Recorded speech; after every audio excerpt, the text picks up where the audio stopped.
Hello everyone, welcome you back to MS alpha classes. इस video में हम class 10th maths के chapter 5 की न्यू एक्सरसाइज 5.3 डिस्कस करेंगे।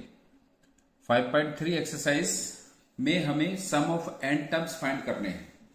जैसे कि प्रीवियस एक्सरसाइज 5.2 में हमने जनरल टर्म की हेल्प से nth टर्म फाइंड किया था, और इस एक्सरसाइज में हम सम ऑफ n टर्म्स फाइंड करेंगे। एपी के जो टर्म्स होंगे उनके हमें सम फाइंड करने हैं इस एक्सरसाइज में। तो जैसा कि फर्स्ट क्वेश्चन है, find the sum of the following APs. इस फर्स्ट क्वेश्चन में 4 पार्ट्स है, 4 एपीज गिवन है, और इनमें सभी में मेंशन है कि हमें इनमें कितने टर्म्स के सम फाइंड करने हैं। जैसा कि इसका फर्स्ट पार्ट है 2, 7, 12 to 10 terms. Find the sum of the following APs 2, 7, 12 to 10 terms. तो इस तरह से सारे पार्ट्स में मेंशन है कि हमें कितने टर्म्स के सम फाइंड करने हैं। तो पहले हम समझ लेते हैं कि सम ऑफ n टर्म्स फाइंड करने के लिए हम क्या फॉर्मूला इसमें यूज करने वाले हैं। इवन ऑलरेडी ये हमने बेसिक कॉन्सेप्ट में काफी डिस्कस किया है इसके बारे में, बट यहां एक्सरसाइज शुरू कर रहे हैं तो हम इसके जो फॉर्मूले हम यूज करते हैं, किस केस में कौन सा फॉर्मूला हमें यूज करना है, तो वो हम समझ लेते हैं पहले। जैसा कि अगर किसी एपी में नंबर ऑफ टर्म्स गिवन है, एपी गिवन है और उसके नंबर ऑफ टर्म्स गिवन है कि हमें कितने टर्म्स के सम फाइंड करने हैं। जैसा कि ये पार्ट्स हैं इसके, एपी गिवन है और ये फाइंड करना है कि इसके 10 टर्म्स का सम कितना होगा। तो ऐसे केस में हम फॉर्मूला यूज करते हैं Sn equals to n/2 2a plus n-1 into d. हम ये फॉर्मूला यूज करते हैं अगर हमें इस टाइप से क्वेश्चन दिए रहते हैं कि उसमें एपी गिवन है और ये मेंशन है कि हमें कितने टर्म्स का सम फाइंड करना है। और सपोज दूसरा केस क्या है कि हमें एपी गिवन है और उस एपी का लास्ट टर्म गिवन है, मतलब फाइनाइट एपी है। फर्स्ट फॉर्मूला तो यूज करते हैं हम इनफाइनाइट एपीज में, और सेकंड फॉर्मूला जो मैं बता रहा हूं अभी आपको, तो उस फॉर्मूले को हम यूज करते हैं फाइनाइट एपी में जिसका कि लास्ट टर्म गिवन रहता है। तो उसमें हम फॉर्मूला यूज करते हैं Sn इक्वल्स टू n/2 और यहां पर a प्लस l या an। हम इसको a प्लस एल भी कह सकते हैं और a प्लस an भी कह सकते हैं। यहां पर जो है इसका a equals to an equals to l भी होता है, लास्ट टर्म इसका nth टर्म भी होता है फाइनाइट एपी में। तो हम ये फॉर्मूला यूज करते हैं जब हमें फाइनाइट एपी गिवन होती है। सो हम शुरू करते हैं इस क्वेश्चन को। Let's with the first part. First part है इसका 2, जिसमें कि एपी गिवन है 2, 7, 12 टू 10 टर्म्स। हमें इस एपी का 10 टर्म्स तक जो टर्म्स हैं उनका सम फाइंड करना है। Find the sum of the APs up to 10 terms. ये इनफाइनाइट एपी है बट हमें सम फाइंड करना है अप टू ओनली 10 टर्म्स। तो जो इसके फैक्टर है पहले वो लिख लेते हैं हम। जैसे कि इसका फर्स्ट टर्म हमें गिवन है 2 और इसका डिफरेंस गिवन है a2 माइनस a1। तो a2 कितना है इसका 7 माइनस 2।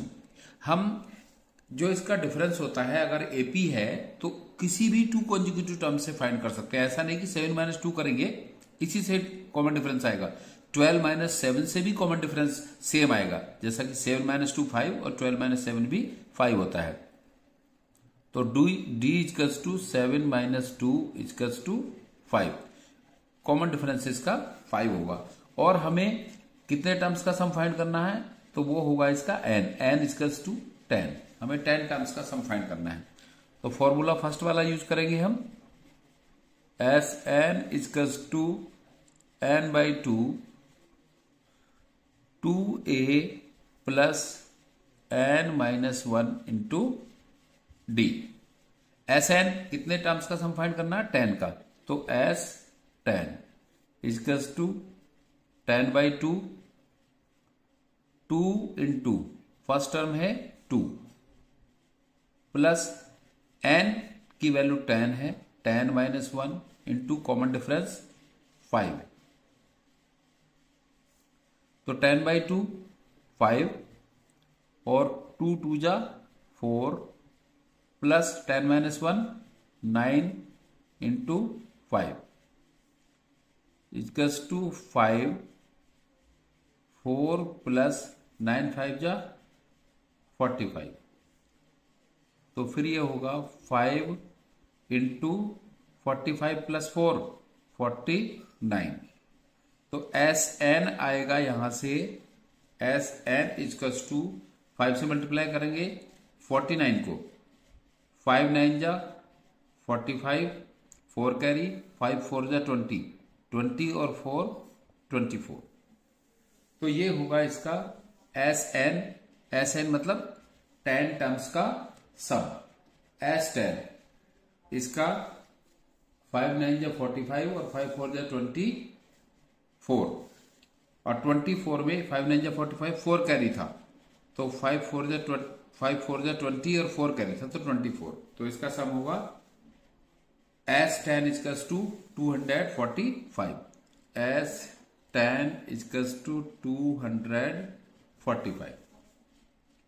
ये इस एपी के 10 टर्म्स का सम होगा। आई होप आपको अच्छे से क्लियर हो गया होगा कि किस तरह से हम एपी के टर्म्स का सम फाइंड करते हैं। अब इसका सेकंड पार्ट देखते हैं क्या है। सेकंड पार्ट है इसका एपी गिवन है -37 -33 -29 अप टू 12 टर्म्स। इस एपी का हमें 12 टर्म्स तक का सम फाइंड करना है। तो ए है इसका फर्स्ट टर्म -37 एपी का, difference equals to A2 - A1 -33 A2 है और माइनस A1 माइनस करेंगे, A1 है इसका -37।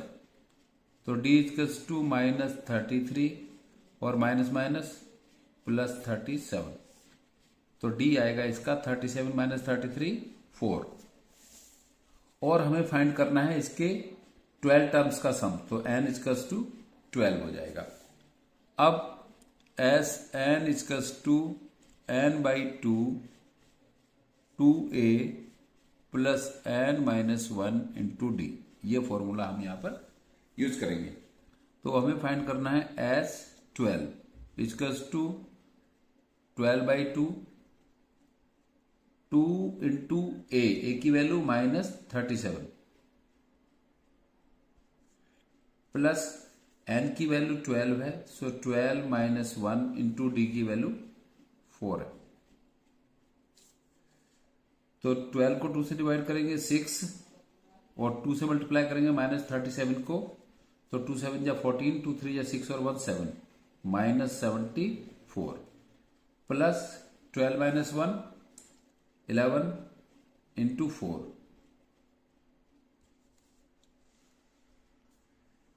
इक्वल्स टू 6 -74 और 11 4 जा 44 प्लस 44। तो 6 इंटू 44 में से 74 को माइनस करेंगे तो -30 आएगा, और जब 6 से मल्टीप्लाई करेंगे -30 को तो -180 6 3 जा 18 6 0 0 6 3 जा 18। तो एस 12 की वैल्यू होगी -180। Sum of 12 terms of this AP will be -180। Exercise 5.3 के क्वेश्चन 1 का थर्ड पार्ट है, जिसमें कि एपी गिवन है 0.6 1.7 2.8 अप टू 100 टर्म्स।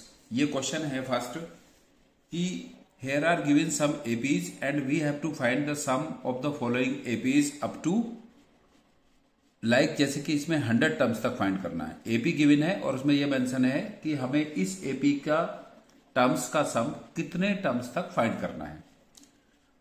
तो जैसा कि इस एपी में फर्स्ट टर्म गिवन है a इक्वल्स टू 0.6 एंड डिफरेंस इसका गिवन है A2 माइनस A1 1.7 माइनस 0.6, तो 1.7 माइनस 0.6 होगा 1.1, 7 माइनस 6 1 और 1 माइनस 0 1।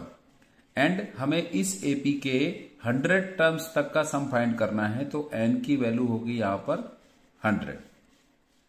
तो फर्स्ट वाला फॉर्मूला जो सम फाइंड करने का है, जिसमें कि इनफाइनाइट एपी गिवन रहती है, तो उसमें हम यूज करते हैं S n equals to n by two a plus n minus 1 into d. कितने टर्म्स का सम फाइंड करना है हमें यहां पर 100 का, तो S 100 equals to 100 by 2 into first term है इसका 0.6 प्लस एन की वैल्यू 100 है, तो 100 minus 1 into common difference 1.1। So 100 by 2, 100 को डिवाइड करेंगे 2 से तो 50 आएगा, और 2 से मल्टीप्लाई करेंगे 0.6 को, तो 6 2 या 12 1.2 आएगा, क्योंकि डेसिमल 1 डिजिट से पहले लगाना है। और प्लस 100 माइनस 1 99, 100 माइनस 1 99 और मल्टीप्लाई 1.1 जो कॉमन डिफरेंस है। सो इक्वल्स टू 50 1.2 प्लस 99 से हम 1.1 को मल्टीप्लाई करेंगे, तो 11 9 जा 99 और 11 9 जा 99 और 9 108, और डेसिमल 1 डिजिट से पहले तो 108.9 आ जाएगा इसका प्रोडक्ट।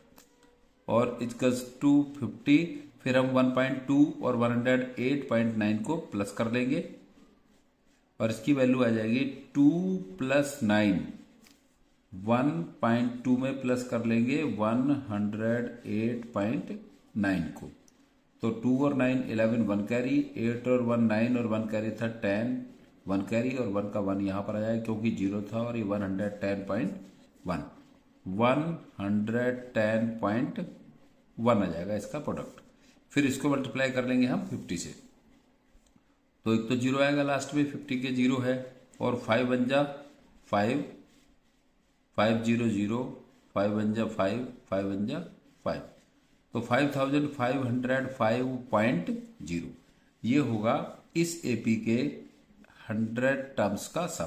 S 100 equals to 5505.0।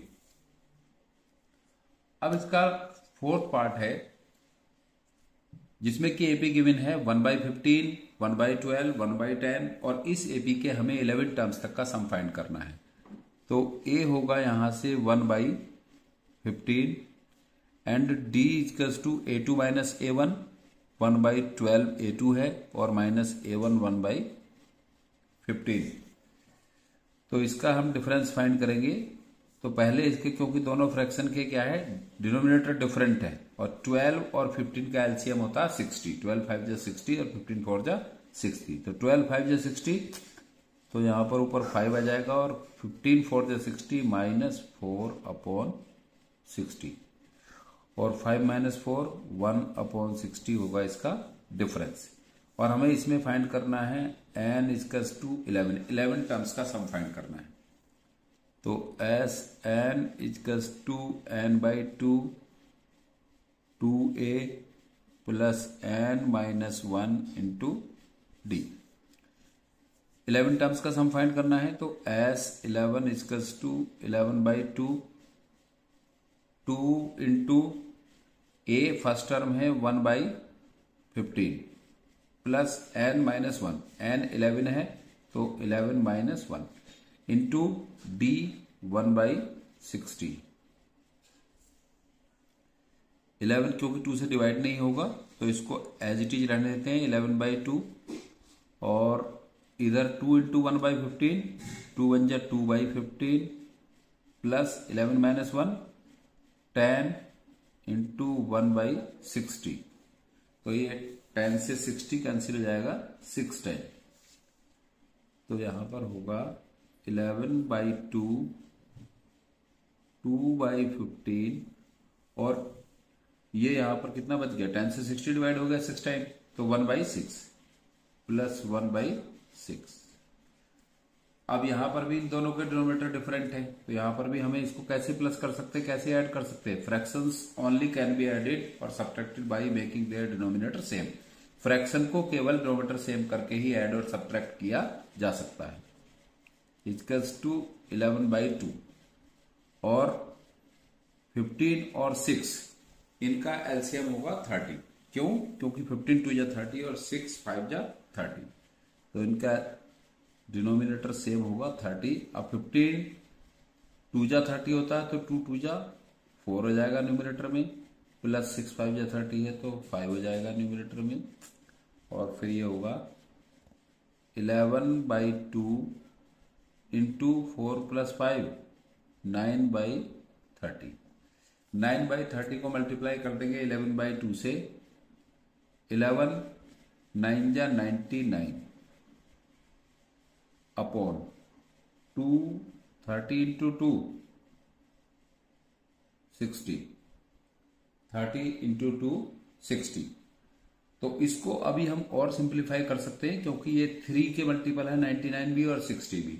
सो 3 3 जा 9, 3 3 जा 9 और 3 2 जा 6 20। तो यहां पर S11 टर्म्स का सम होगा S11 equals to 33 upon 20। S11 की वैल्यू आएगी, इस एपी के 11 टर्म्स का सम होगा 33/20।